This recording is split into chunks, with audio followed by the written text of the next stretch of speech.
Okay, so you're in the bush and you need to get the camper trailer out backwards. So you detach your car and you come around the back of it. And you need to pull it out of maybe a sand section. You just, take a bit of run up at it or go down another way.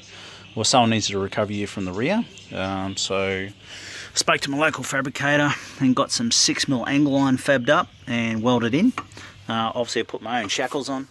Just normal bow shackles, 4.7 tonne or 3.5 tonne, doesn't really matter. Some people go a little bit overboard with the shackles. You don't really need to. It's only designed to pull the vehicle rearward, not snatch it rearward.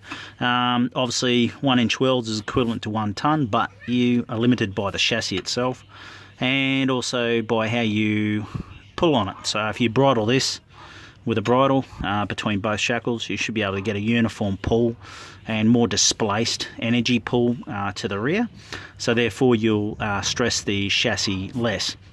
Obviously you want to drag it preferably as straight line as possible, preferably not off to the side, but this should equalise with a bridle, tree bridle strap or protector strap, commonly called an equalising strap or recovery bridle. That'll do the same job, cheap as chips. You just go online, grab them. You don't need to spend big bucks on bridles these days, as long as it's rated. You can't fake the rating normally.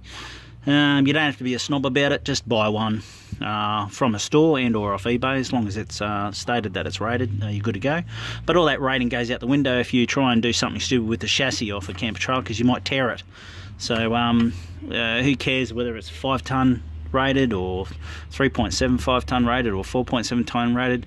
If you do something stupid with these, you don't hook them up correctly or at least equalise them, you're going to tear the chassis, not necessarily the weld, but you'll tear the chassis, possibly, or bend the chassis or do something stupid. So if you're an idiot, it doesn't matter how much rating you got, you're still going to damage something. So if you do everything with common sense and approach it slowly, you should be able to recover the camper trailer to the rear and then hook back up again and do what you got to do.